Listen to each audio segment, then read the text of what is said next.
Welcome, everyone. Tonight, Victoria Moran, founder of Main Street Vegan Academy and co-founder of Compassion Consortium, will lead our circle with a conversation about the power of vegan living and all about the special learning experience. Featured twice on Oprah and listed by Veg News among the top 10 living vegetarian authors, Victoria Moran has written 14 books on well-being, vegan living, and eclectic spirituality, including the international bestseller Creating a Charmed Life, and her latest, Age Like a Yogi, A Heavenly Path to a Dazzling Third Act.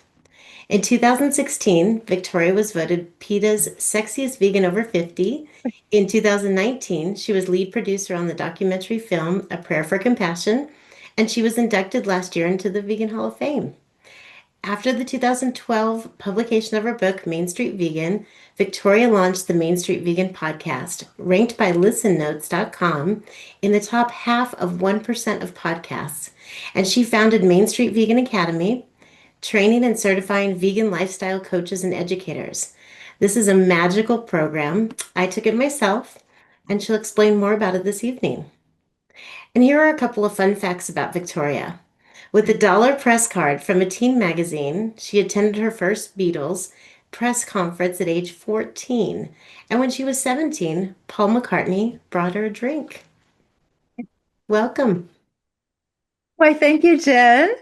And thanks to everybody who's here.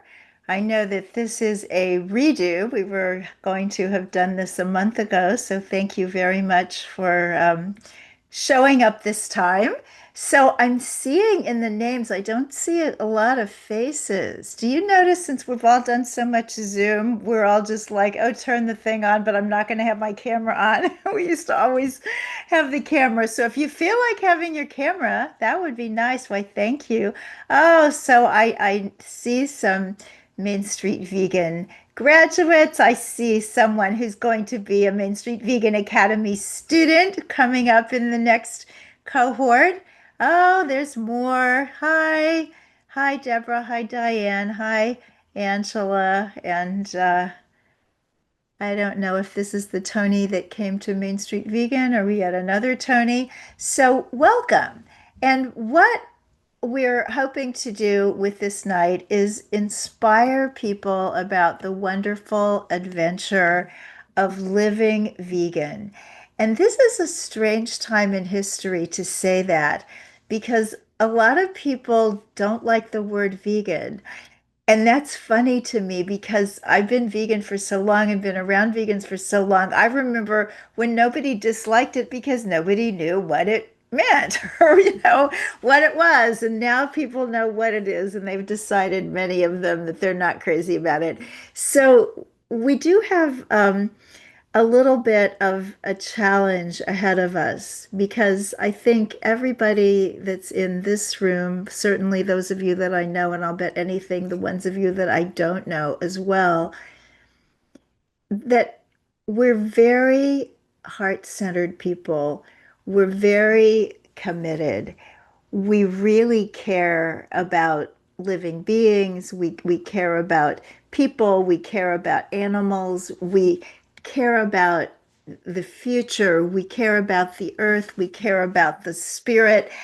And so we're carrying all of this love, and we need to know where to put it.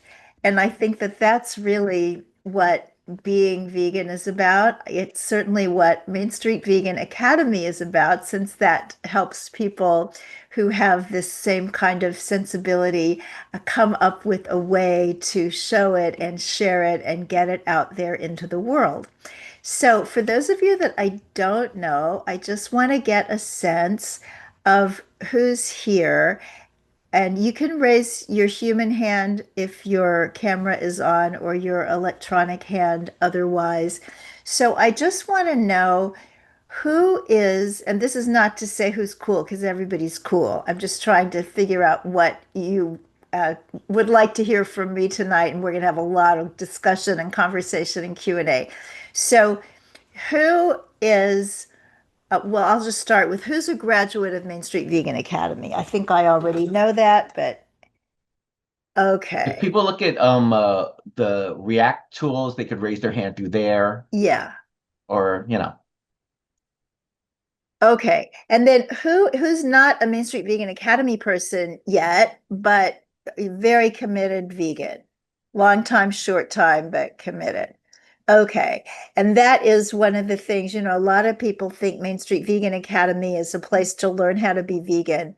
But what I always say to people is no, if you want to join a convent and become a nun, you first have to be Catholic. So to come to Main Street Vegan Academy and be certified as a vegan lifestyle coach and educator, you do have to be vegan already. And we say dietary vegan, meaning that if you've still got the wool rugs that you got on your trip to Turkey and you still have the leather boots that were really meaningful in college and you just can't give them up, you know, it's it's your life. But if as long as you're just not eating animal foods, then you are vegan enough to train as a vegan lifestyle coach and educator. And so I think some of you didn't raise your hand for that, which is just great and fine. And I'm wondering who is not yet vegan, but who maybe has some questions about that. Nobody. Okay. Well, then, I'll tell you a little bit of history about how I came onto all this stuff, and then a little bit of history about Main Street Vegan Academy. And then we will open it up and you can ask questions. If you're an Academy graduate and you want to share your experience, that would be wonderful. In fact, I'm having a little bit of an issue. My husband has some health issues, as I think a lot of you know. And if you've ever dealt with the medical and pharmaceutical world, it's really bizarre. So, right now, we're in a situation where he is 1.5 doses short of one of his medications. And if a doctor calls me, I will have to take the call. But there are plenty of graduates here who can carry on and tell you cool stuff until I get back. Um, and then if you do have any questions or thoughts about your own vegan journey, your outreach as an animal person, this is just a time. This is the Compassionist Circle. And so it's not just a Zoom class. This is time to kind of have a little bit of spirit too. And we'll do a little something at the end that kind of brings our spirits into play. So, when I was 5 years old, I came home from first grade with the 4 food groups. And I was very proud that I had memorized these. And if you're from that era, you know that what we were supposed to eat at that time was the meat group, the milk group, the bread and cereal group, and the fruit and vegetable group. In other words, half your food was supposed to come from animals. Anyway, I came home to tell my nanny, Dee Dee, this is what we're supposed to eat. And her response was, there are people who don't eat any meat, and they're called vegetarians. And I could take you to a restaurant and get you a hamburger made out of peanuts, and you'd think you were having beef. And I remember thinking, ooh, there is a lot to learn in this world. And I'll bet most of it I'm not going to get from my teachers. Now, that restaurant where Dee Dee said we could have that peanut burger was the Unity Inn. And a lot of you know Unity. It's Diane is very active in her Unity Church, and they even let her give talks on animals sometimes. But Unity was founded by vegetarians in the 1890. And so when I was a little girl, there was still quite a bit of that left over, and they did have vegetarian food in the Unity Inn. Of course, now there's vegetarian food, there's vegan food all over the place. People know what it is. There are products, and there are people who say, no, don't eat the products because they've been processed. You just want to eat the food that grows up out of the ground. That's all good too. However we do it, however we come to it is how we come to it. But that was when I first heard that a meatless life was a possible thing, and tried as a child. I for about 4 months when I was 13. I was vegetarian, but I didn't know what vegetarians ate. So I ate fruit cocktail and cottage cheese. And I finally got really hungry. And that was the end of that experiment. But I knew I was going to do this when I could figure out how to do it. And I think that's one of the reasons that Main Street Vegan Academy is so close to my heart, because I know there are people out there who would do this if they knew how. And yeah, they can watch a video and they can read a book, but sometimes you just need another person telling you how and answering your personal questions and explaining things. And that's what a vegan lifestyle coach and educator is taught to do and is qualified to do in a professional way. So in my life, I went to England to study fashion. I left on my 18th birthday. I was ready to get the heck out of the Midwest and go to swing in London where everything was cool. You heard the little Beatles stories. I was quite the devotee of the Beatles and all things British at that time in history. And so I moved there, and there was a lot of vegetarian history. The Vegetarian Society was founded in the UK in, I believe, 1825. So that had been going on for a long time. The Royal Society for the Prevention of Cruelty to Animals started even sooner. It didn't have the royal ahead of it when it first started. Queen Victoria gave it her imprimatur. But there was just a lot going on in terms of animals and vegetables in London that had not been going on for me in Kansas City at that time. And the Vegan Society was there. The Vegan Society had been founded in 1945. I didn't hear about vegans. I saw a little almost footnote on a Vegetarian Society publication that said, vegans do not consume any animal products, including eggs and dairy, because they do not want to interfere with the sexual functions of animals. And I remember thinking, well, I don't want to interfere with the sexual functions of animals, but oh my gosh, it's weird and difficult to be vegetarian. So don't tell me about this even stranger thing.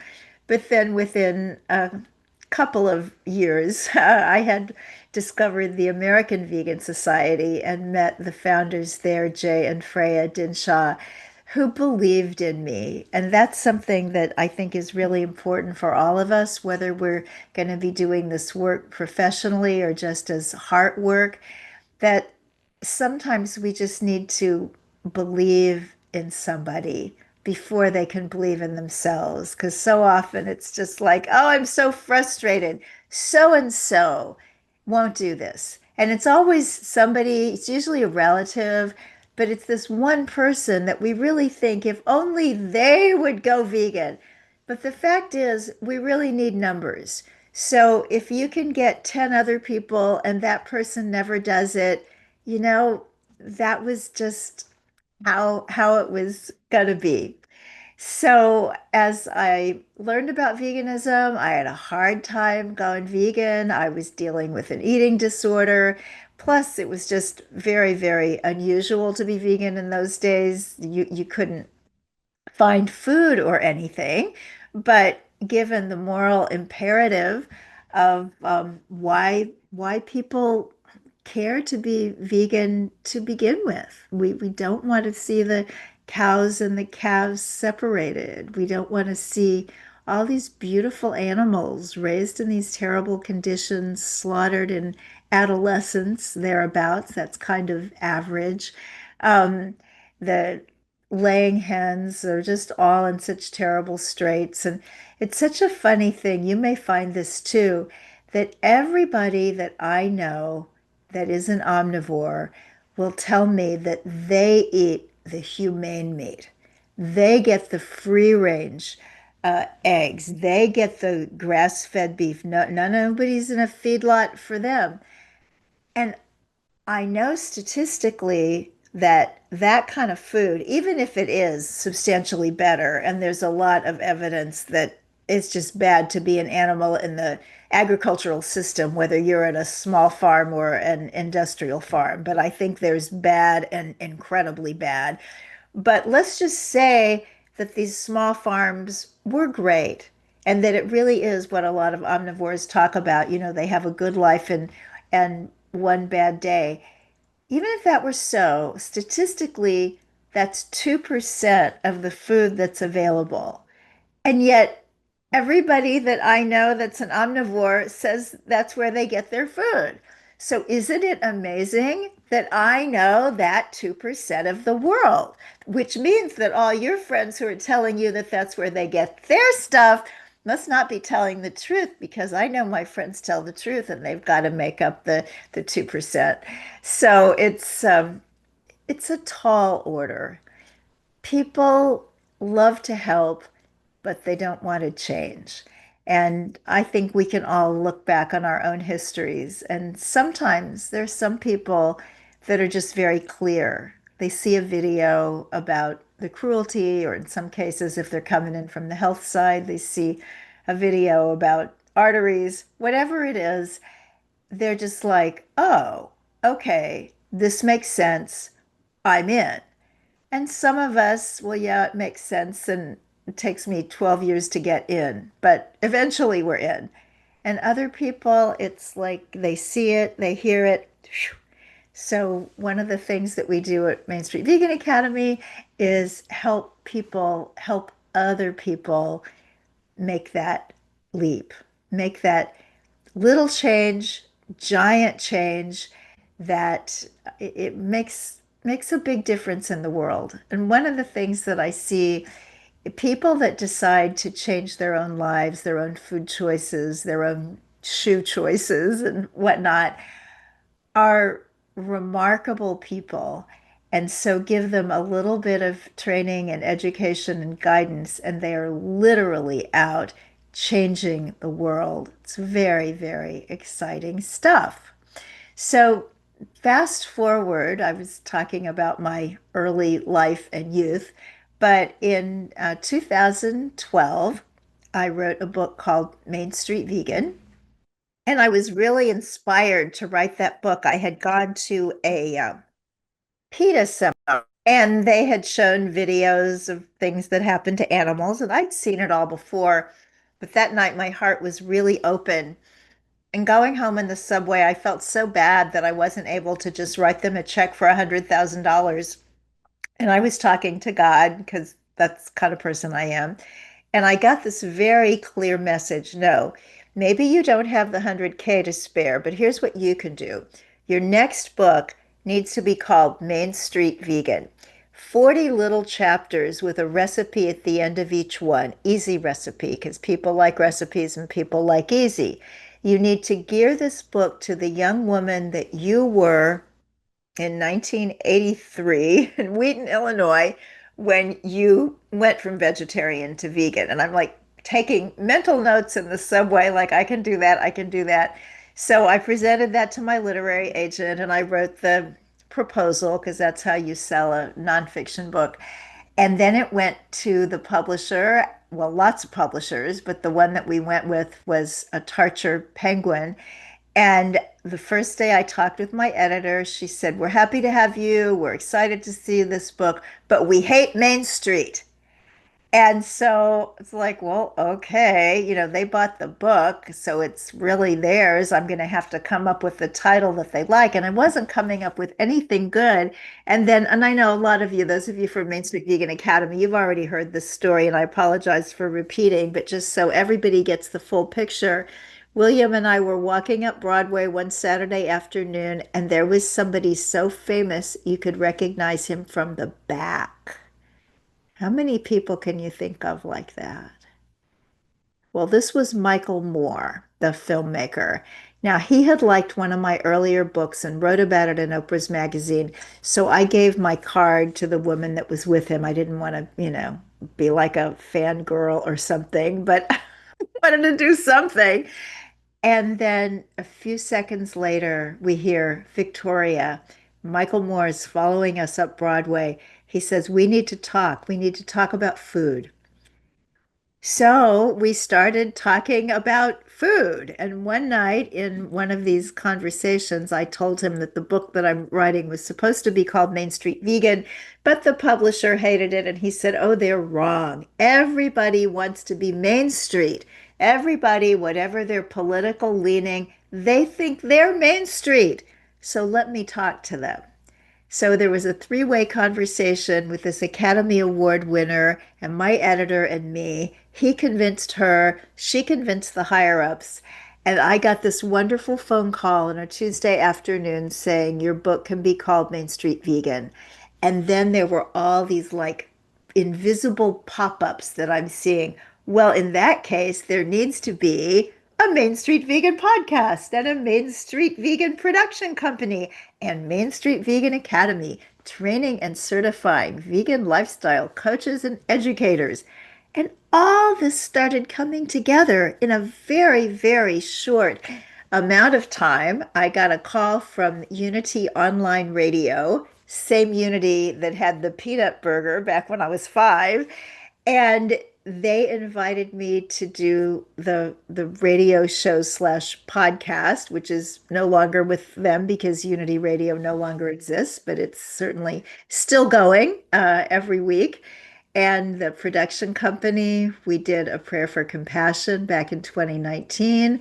We are now valiantly working on a feature film, Miss Liberty, which is, I don't know. I don't know if we could ever do anything that huge and amazing and that needs that much money, but that doesn't mean we can't try. And then the Academy.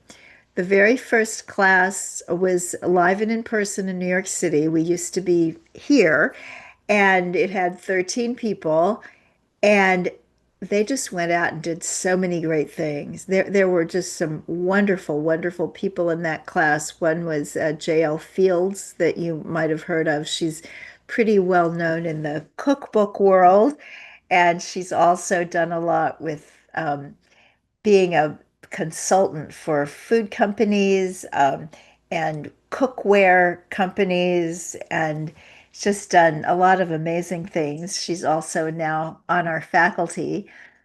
And Diane Wenz, who's also the author of several cookbooks. She curates the Chic Vegan website, and she's a health coach. So she's was in class 1. She's also now on our faculty teaching life coaching, vegan life coaching.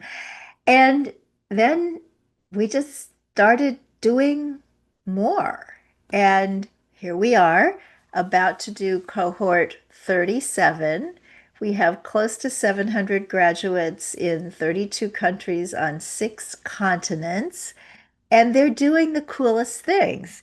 So I knew at the beginning we were going to be certifying people as coaches, but what I didn't know was that that wasn't a limit. That was a starting off point. So, in addition to people who are coaching, we have people who are speaking and teaching, and I'm looking at some of those now. We have people who have written books for actual publishers, and I'm looking at one of those now. And we have people who have all kinds of fascinating businesses. There's a ice cream company in Mexico City, vegan, of course. There's cowboy boots out of Dallas. There are food trucks. We've got one on Long Island. There's one in Columbia, Missouri. Cafes, catering. Then we have people that are working for plant-based companies or animal rights charities. And one of the things that I do, and one of the things that's so cool about Main Street Vegan Academy, is that I get to know you if you are a student. You're not a number. You're not just somebody that signed up for some kind of online thing. We are on Zoom now, but it's very, very much in person, even though it's through the computer, because you get to talk to the wonderful faculty. Phil is our tech guy, Phil, Compassion Consortium. Um, and and there's all of this exchange of ideas.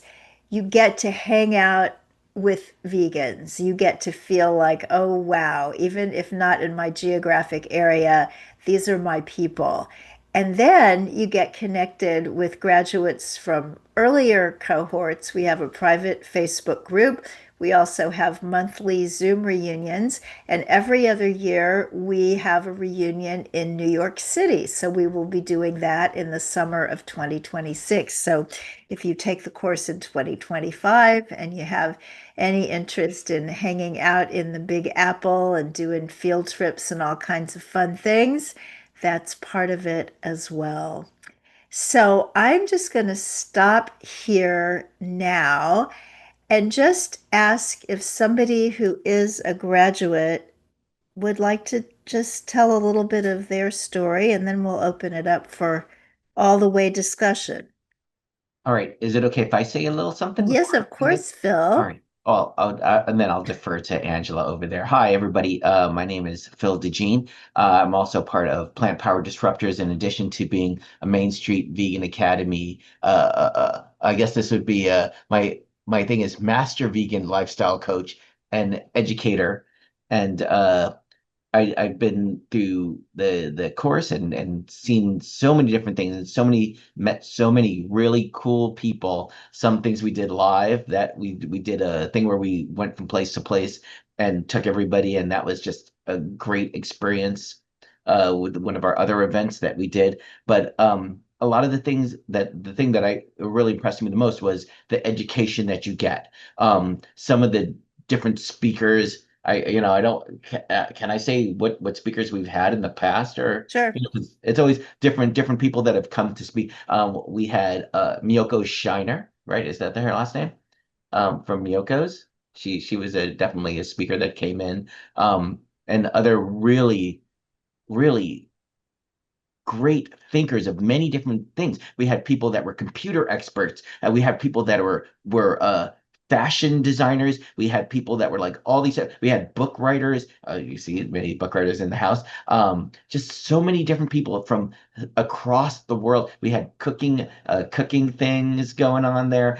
Just so many different things going on, and it's just like to absorb all this and to be able to use this. Oh, my favorite is the people that tell you about how to get your own business going on there, how to get your own websites up. That's like, you will be given all the tools that you need to basically put yourself in business. And on top of that, if I may plug one more thing, after you go through the process, you become part of this big Main Street Vegan Academy family, and there's a whole directory of all these different people, and like there's people from all across the globe, and you can network with these people. Like, do we know any people in Denmark, or do we know any people in Florida, or do we know any people in this? And people could be put in touch with other people just if they have questions about things, or I need to know a person that's a lawyer, you know. So that's all I'm going to throw out there. So is that stuff? Okay, cool. I'm going to defer Thank it you, over Phil. to Angela now. So Angela, unmute thyself.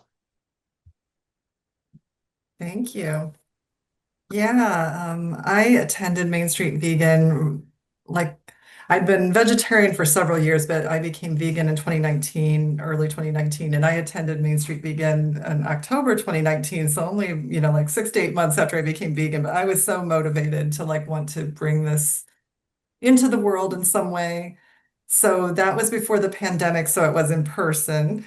Um, and that was truly amazing. I've since attended follow-up classes to become a master vegan lifestyle coach and educator, and those were online, the Zoom that Victoria described. And as she said, it's very intimate because you're interacting. It's not like a class where you watch all the lessons after the fact. It's an interactive class where you're conversing like we are now. And yeah, so the instructor's amazing, covering every part of veganism that you can really think of, from, the more health and nutrition parts of it and the cooking parts of it, to also, like Bill mentioned, the fashion, and then more kind of like business and coaching related aspects as well.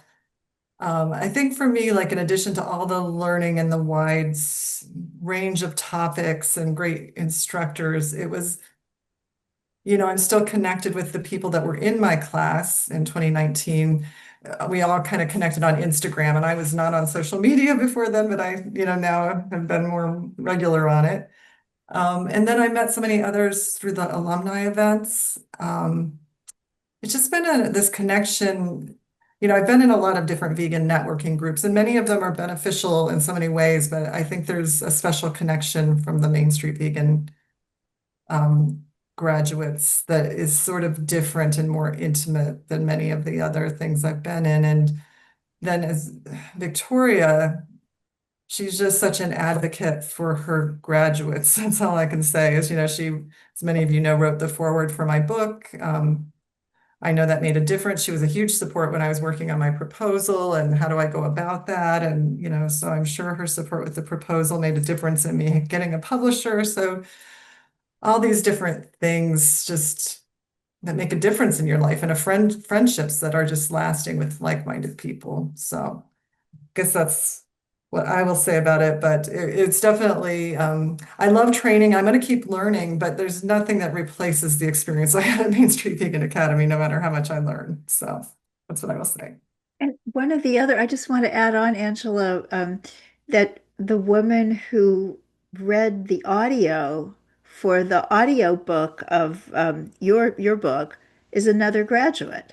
She is, and it was sort of I don't know if it's totally coincidence in that she had worked on that skill on her own, but as it turned out, she started working with Lantern, my publisher, and then when they listened to audio editions for my book, they liked hers best, and I was very happy to hear that because it was like, oh, it's so great to have a fellow graduate be the one that's actually my narrator for my audiobook. So that is super cool, and I guess it's out today. She just let me know that the audiobook is now Oh, out.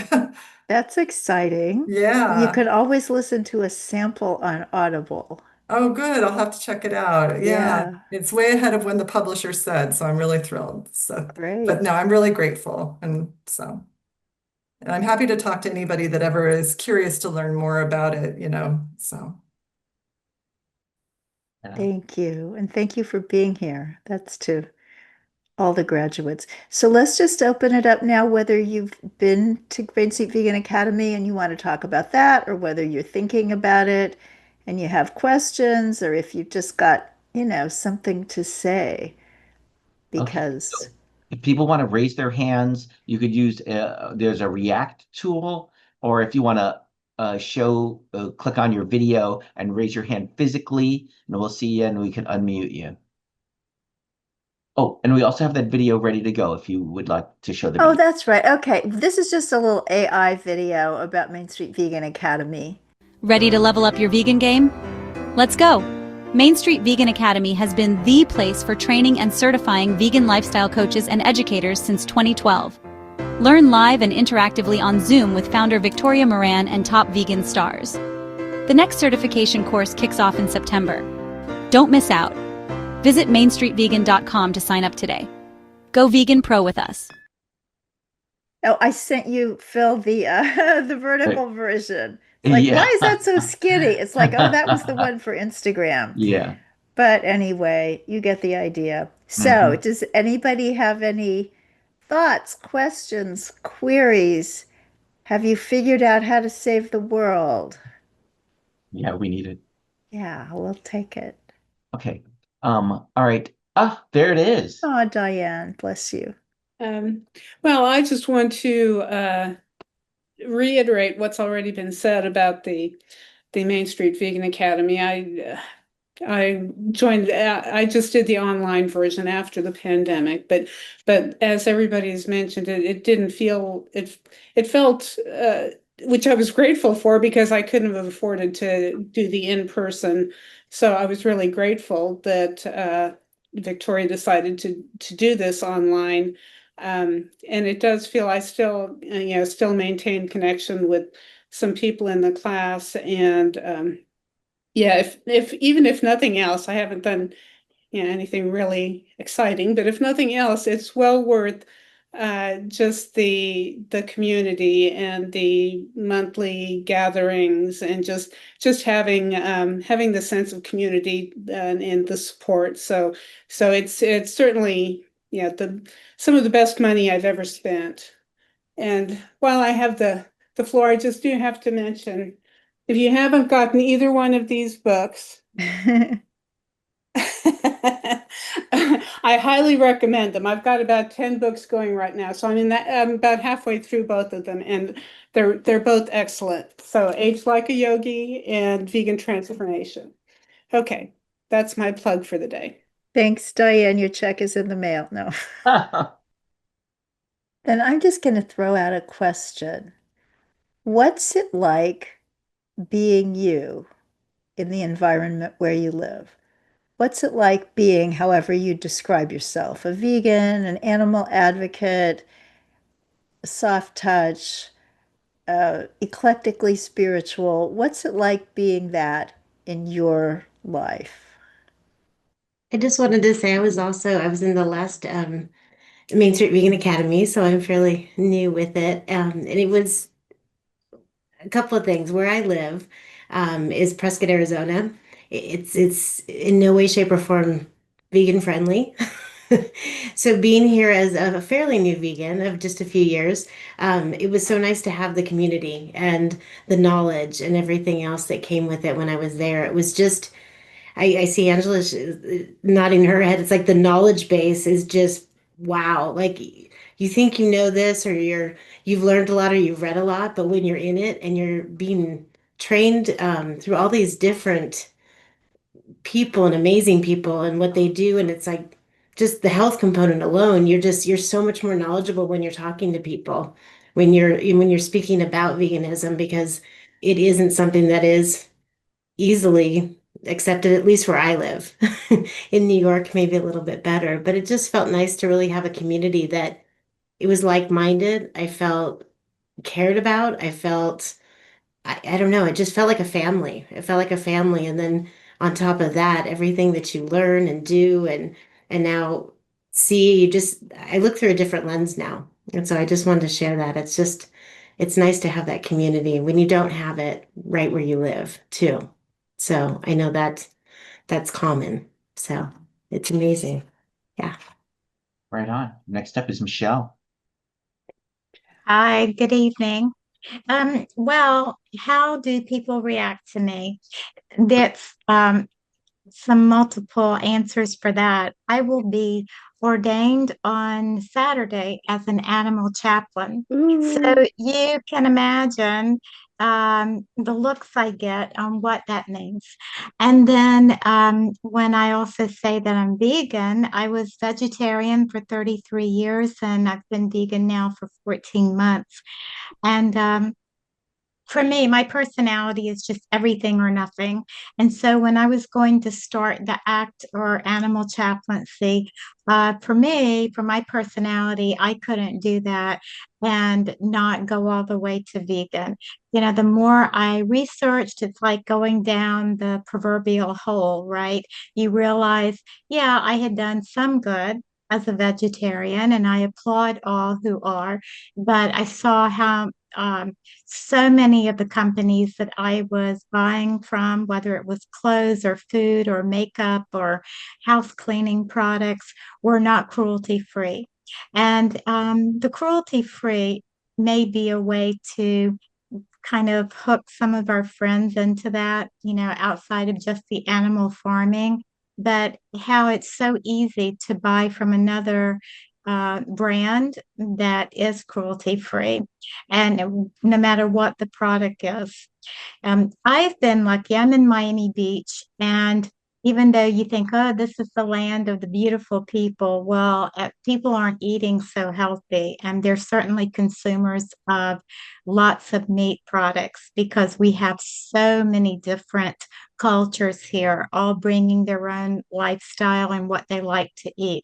And of course, the restaurateurs are offering that because that's how they make their livelihood too. There's not a lot of vegan restaurants, and I have a very nice group of friends that will go with me. If I ask to take them out, they'll go with me to a vegan restaurant or even in their own homes. If I go over, they will, for that evening, have a vegan meal.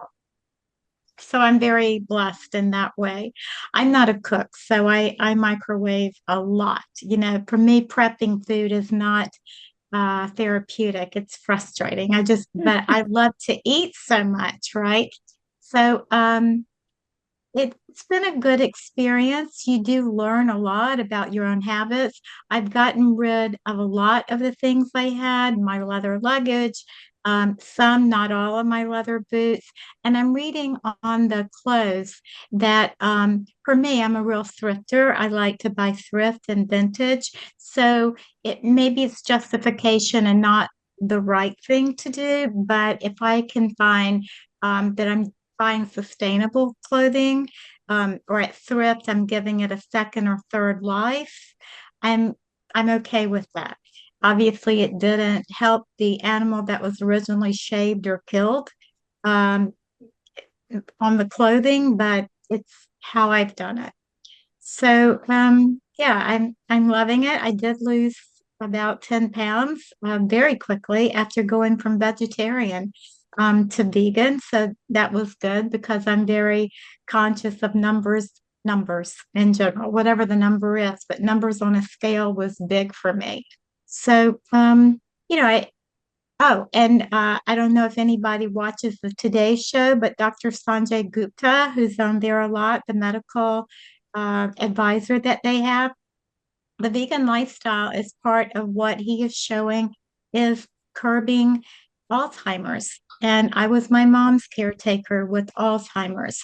So that and supplements is right now, you know, what we've got that may help us with dementia and Alzheimer's. So for me, it was just a win-win. I had to try it and I haven't been unhappy that I went vegan, not one day. Oh, bless you. That is exciting about the Alzheimer's. I was just reading today on Instagram that Dr. Dean Ornish, who made his name with this way of eating and what it could do to reverse heart disease, but now he's focusing on dementia. And he and I think it was three other doctors or researchers were with King Charles today, trying to uh, encourage him to help the people in the UK move a little bit more in this direction, although they already are, more than we are over here. Yep. But that's so cool, Michelle. Do you know Ellen Canner in Miami? No, She just wrote a book called Miami Vegan. In fact, is it no, I don't have it here, but yeah, a cookbook. She's a wonderful culinary person. Her earlier book was called Feeding the Hungry Ghost. It's like spirituality and food. And she also did the Meatless Monday column for the Huffington Post for many years. I think she's moved on from that now, but maybe somebody your paths might cross with. And we also, in the Miami area, there is a bakery called L'Artisan, L apostrophe Artisane, L'Artisan Bakery. Do you know it? It was no. in Miami Beach and it's moved now to a different town, but it's in that area. And it is co-owned by one of our graduates, Carolina Molia. And one of the things that happens at Main Street Vegan Academy is people come and they think they're just taking it for enrichment or whatever. They didn't really, think they're going to change their life. But then something happens and they change their life. So in her case, as she took the course, and we're not a culinary course, we have a couple of courses that are one is about how to teach a cooking class, how to give a food demo, because very often, if you want to get invited in somewhere to speak and teach, you can get in the door, the food demo door, easily. And of course, if you do like food, it's wonderful to know how to teach other people to prepare it. But in Carolina's case, she just knew that she was supposed to be a vegan chef. So she left here and went to the Cordon Bleu Institute in South Florida, where they let her do the entire course as a vegan, but the only thing she was able to sit out was the 2 hour butchery course. They didn't make her do that, but everything else, if it was a fish dish, she had to do that vegan. Whatever it was, she did it vegan, and she became a Cordon Bleu chef, and then tried another restaurant idea. That one didn't work out, but then this bakery just took off immediately. And within the first month of being opened, there was a contest of best croissant in Miami. So they entered, and they were up against all these French bakeries and these places that had been making croissants with butter, forever. And they won. They won best croissant. So, yeah.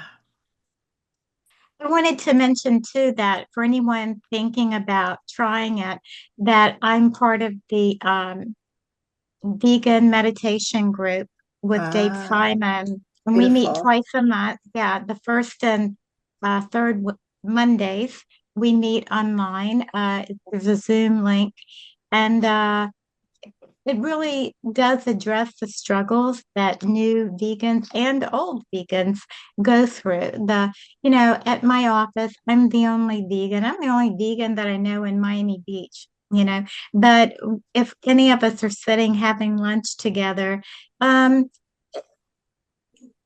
I- people aren't meaning to be cruel, but they might jokingly say, "Oh, you don't know what you're missing." And, I just have to come back with, "Yes, I think I do." Um, but nobody behaves differently around me and vice versa. We don't apologize for our preferences when it comes to eating. And I know for some of my cohorts on the vegan meditation, it's broken their families up. They no longer go to Thanksgiving meals or holiday meals because the family just refuses to bend at all. Or they'll tell them, well, if you're coming, bring your own food. And I don't have that in my family. I've only one daughter and two grandchildren, and my grandson's never tasted meat. He's been a vegan all his life. My granddaughter and my daughter fell off the wagon. They went back to eating, and now I'm vegan. So we all have our little specialties that we like or whatever. I'm always the first to say I'll bring the desserts because I do know a couple of bakeries here, or I'll bake it myself using flaxseed instead of egg. And like I said, I'm no cook, but I can change a couple of things up and it works. It's just if you can introduce someone, especially with the desserts, and they see how good that is, how yummy, you can kind of get them to try something else. And for the friends who do go to the restaurants with me, they'll say, I wouldn't have known. And then, of course, my follow-up question is, would you go back? Well, if I'm with you, so it's like they're not going to try it by themselves. It's almost like they will have lost value in themselves if they were to dare try it, but I get them to stick their toe in the water. So it's a start. That's so cool. And I see over in the chat, there's some stuff going on. And Angela was talking about Kimberly's podcast, wonderful podcast. Do you want to share about that, Kimberly? I'd love to talk about the podcast. So my podcast is Did You Bring the Hummus? And the mission is kind of two-pronged now, I've realized. Part of it is to inspire listeners. I have a lot of non-vegan listeners to go vegan by hearing our stories, how we got to be vegan, because I know that story is so powerful that we can hear ourselves in someone else and go, oh, okay, they did this thing. So, Angela went vegan, Victoria went vegan. My life kind of sounds like theirs, or we have these kind of same thoughts about stuff. And so maybe I can go vegan too. And then the other piece of it is lifting vegan voices and just showcasing all of the incredible things each one of us is doing in our work and our personal lives to show up as vegans and just kind of change the world in our own little way. I also have a new morning show with Jen, who's on the call, and Angela was just our guest yesterday morning, where it's that vegan morning show. So it's a morning show for vegans. We don't have that anywhere. You turn on a regular morning show, and anytime they have, recipes or a chef come in, like we don't want to see that. And they're not talking about the things that matter to us. So that's what Jen and I are working on there as well. Very cool. It's so exciting. I think I don't know if it's the food or if it's just the kind of people we are, but you get somebody to be vegan for 3 months, and I mean the ideas they're coming up with, let's do this and let's do that. It's stunning. So cool. And Kimberly is going to be coming to Main Street Vegan Academy this fall. We have several celebrities in this class. So we've got Kimberly, then we have Michelle Olander, who has the Veg Your Best podcast.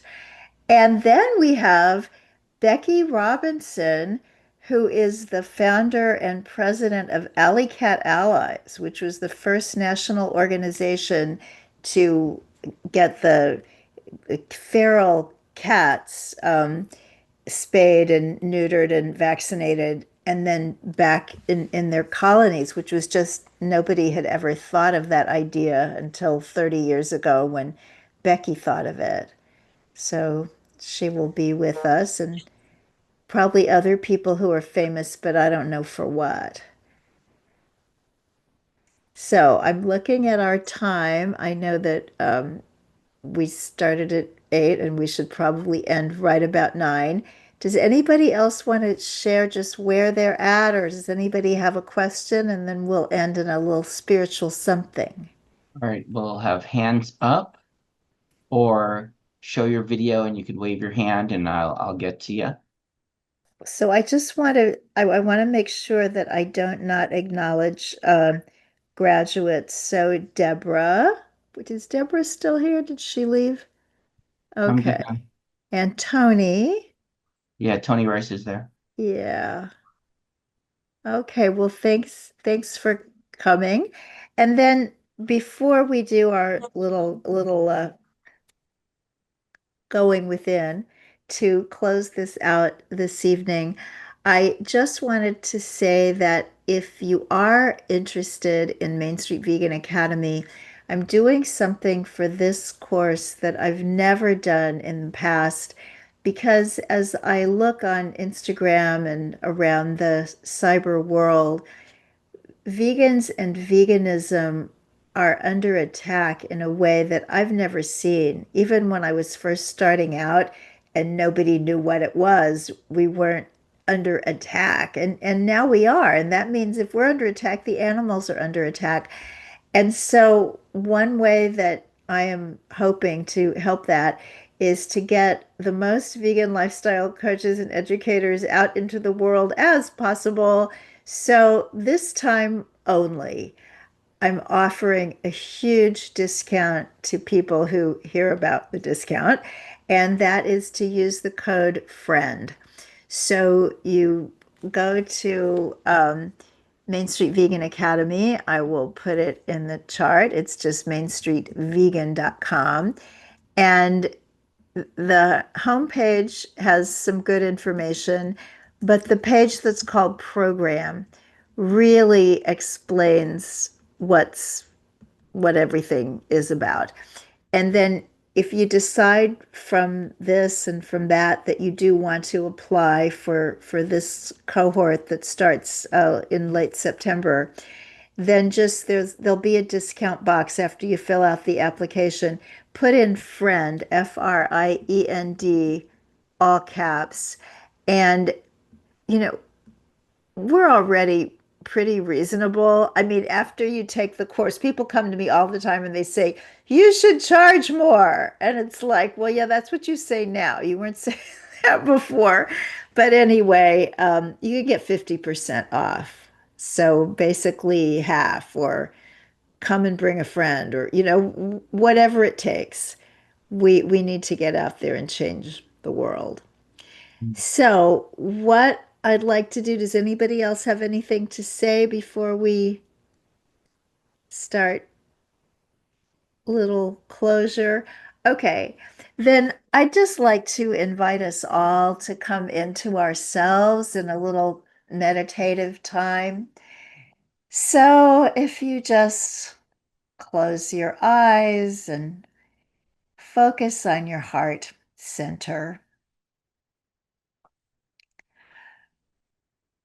In the book by Sharon Gannon, Yoga and Veganism, she talks about how veganism really touches on all the limbs of yoga. We think about veganism and ahimsa, harmlessness and reverence for life. And of course, it's certainly that.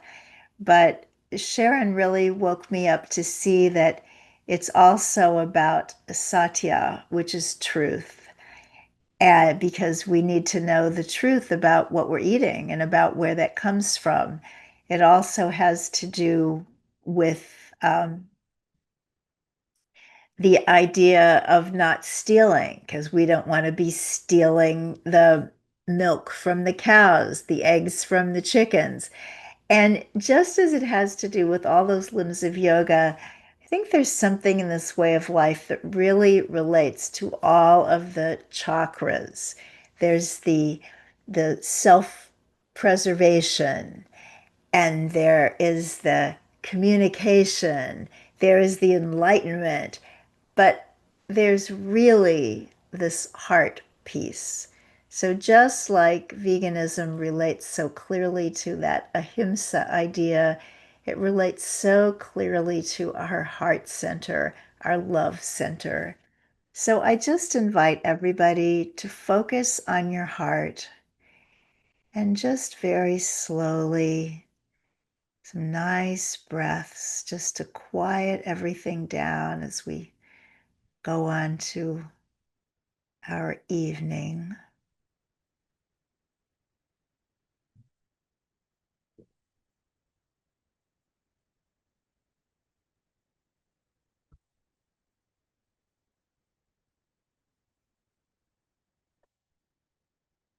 And as you come into the silence and enter into your heart, just listen for what your own heart wisdom has to tell you. There's a message for you somewhere. Maybe it's something you're supposed to do. Maybe it's something you're supposed to know. Maybe it's just life with a capital L telling you how incredibly well you're doing. So let's just take a minute in silence to allow those messages to get to us.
And as you slowly come back, we'll go out with the beautiful prayer translated from Sanskrit that really is kind of the vegan anthem.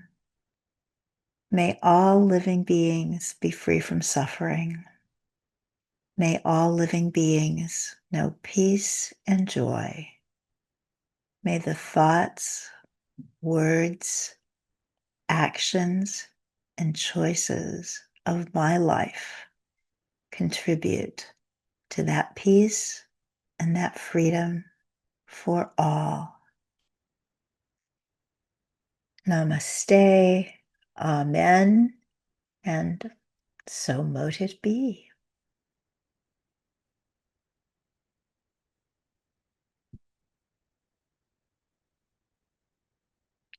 Thanks everybody for being here, and thanks for how you live your lives and how you show up in the world and what you're doing to fix things.